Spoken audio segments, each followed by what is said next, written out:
One dog, many, many questions about the Clayton County police-run animal control shelter and a dog named Barney. You're going to want to watch this one, but we're showing you video that is difficult to see if you're watching and not just listening to this podcast, but it's important you see it to understand just what's happening in Clayton County and why it raises so many questions. Here to answer those is Anastasia Olmos, investigative reporter. I'm Chief Investigator Brendan Keefe, and this is Behind the Investigation with Atlanta News First Investigates. That's right. And this series we named Behind Closed Kennels because there are a lot of questions about what is going on at Clayton County Animal Control. Advocates have been requesting surveillance video as well as drug logs to try to figure out how animals are being treated and put down. And in this situation, they found Barney, a 2-year-old pit bull who came to the shelter, had been at the shelter for several weeks as a stray. A rescue was coming to get him. A situation happened where he ended up biting a prisoner who was on work duty there, as well as a staff member when they tried to insert a microchip. And from there, it is a series of unfortunate events that we really are just trying to figure out what the protocols were and were they followed. Even on the picture, he has wings. You may have seen his face on the side of McDonough Street in Jonesboro as animal advocates protest the death of Barney. The 2-year-old pit bull crossed over the Rainbow Bridge in February. Their lives matter. They have pain. They have fear. When surveillance video of his bite incident went viral, animal advocates say Barney's fear was felt nationwide.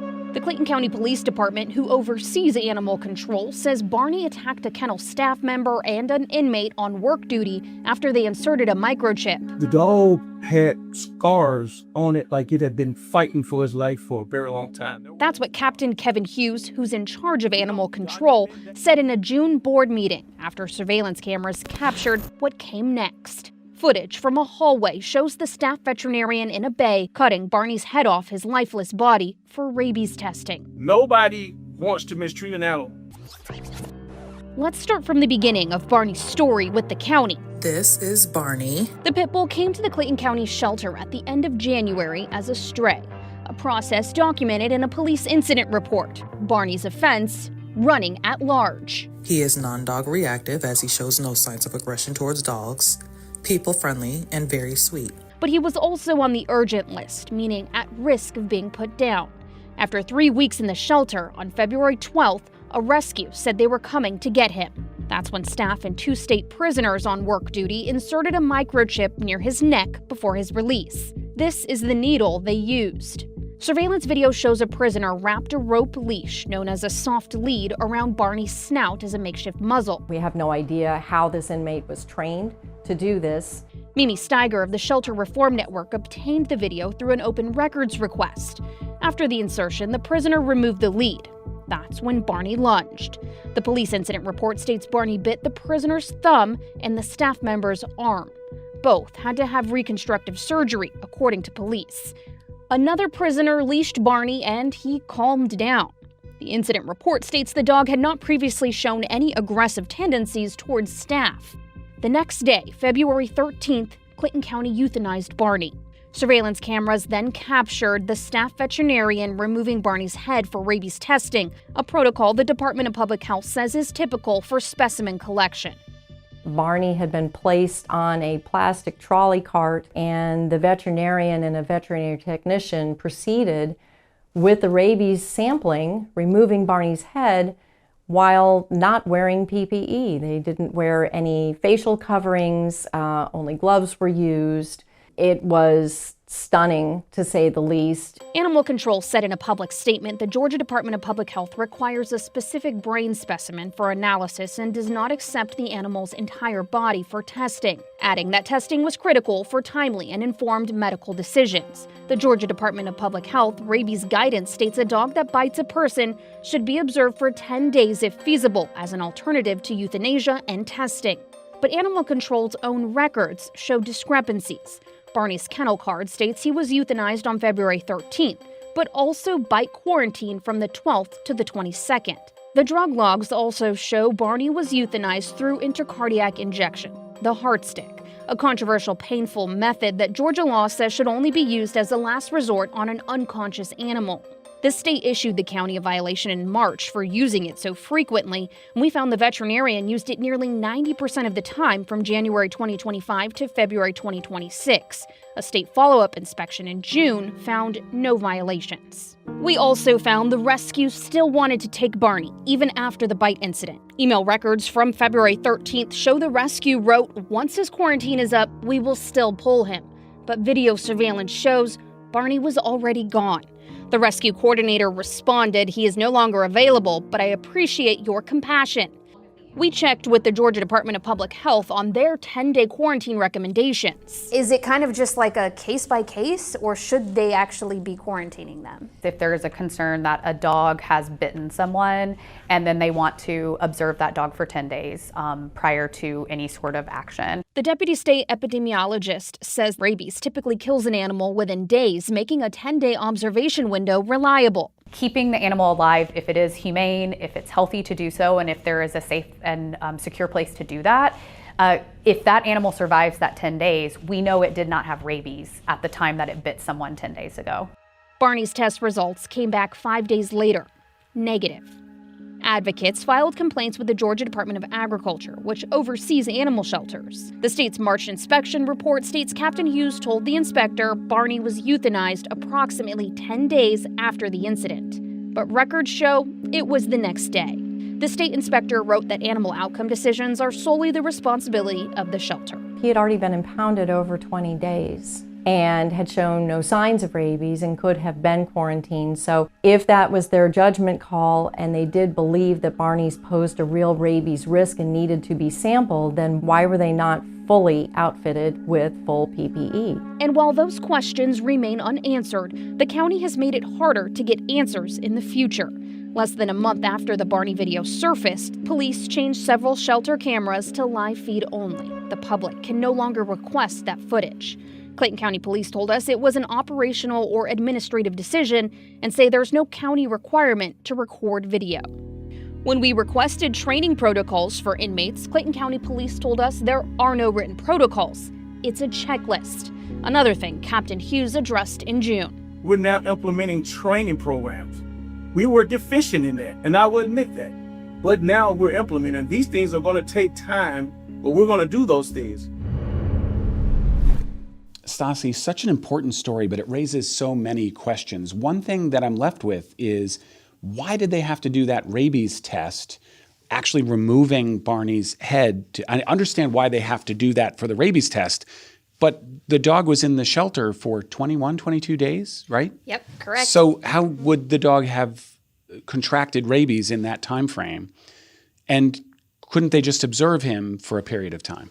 I think that is exactly how either listeners or viewers are feeling. There are so many questions coming out of this story, and it feels a little dizzying, and you get upset from the beginning because you don't know why Barney's head was cut off, and now you're going through this journey of what was the protocol and did they follow it? And exactly, the questions do remain. When we talk to the Department of Public Health, they do recommend the 10-day quarantine.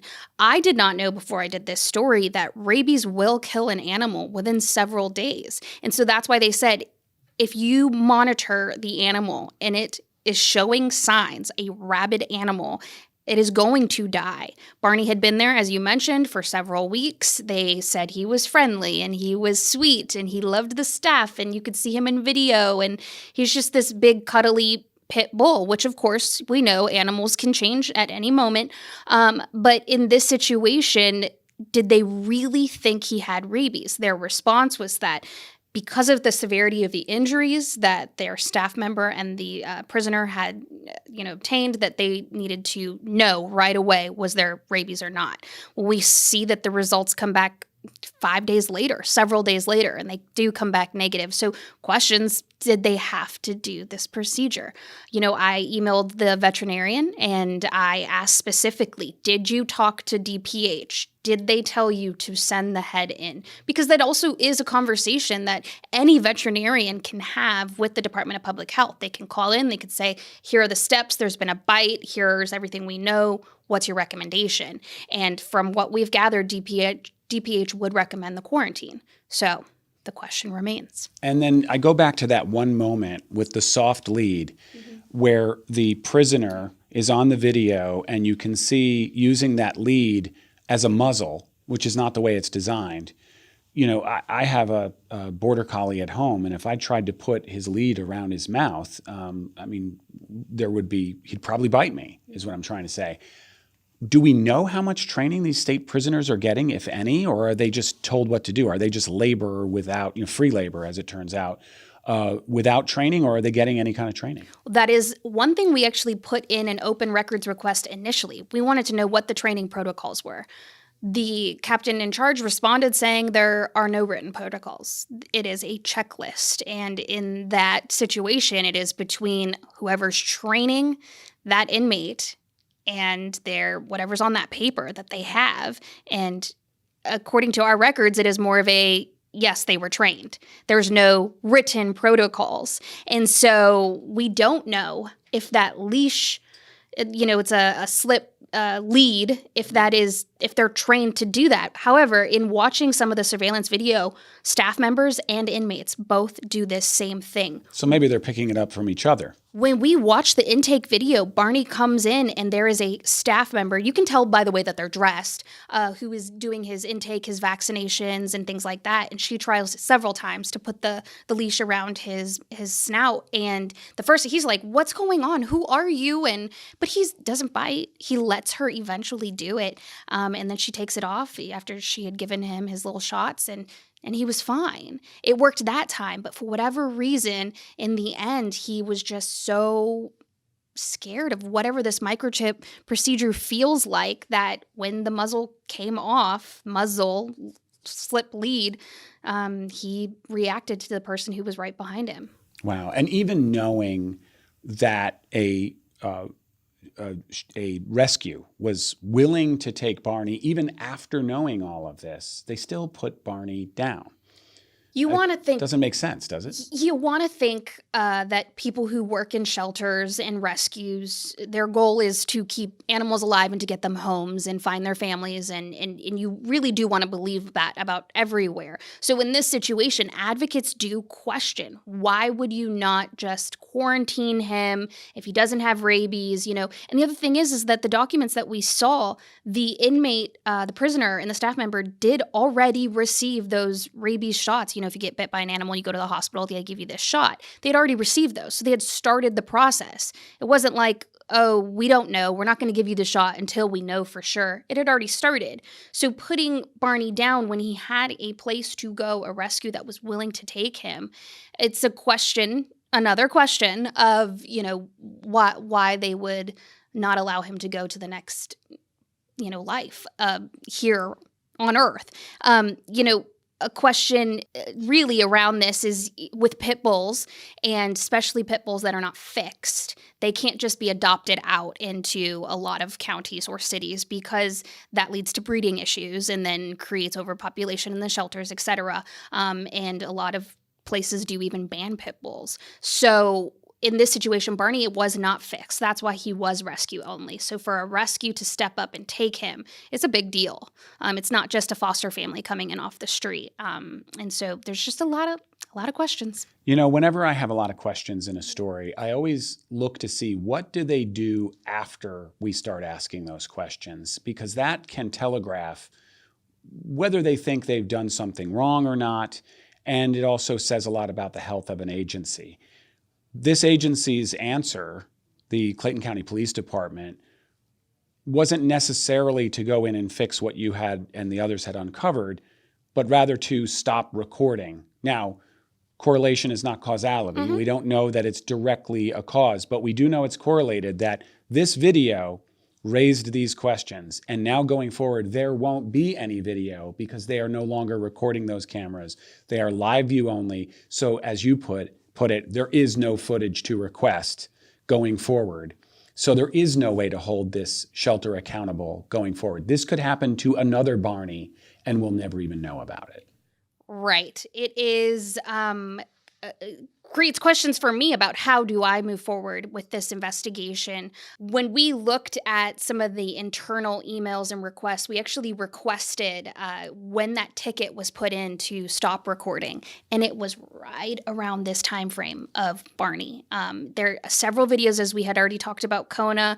We had talked about the sedation and the euthanasia methods. All those videos had been out already because of the advocates. And so ultimately, the decision was made by police to stop filming, to stop recording on several of these cameras. Not all of them. You can still get some different rooms, but not the ones where they're performing euthanasia. And so the question is, how are we going to see inside the shelter now?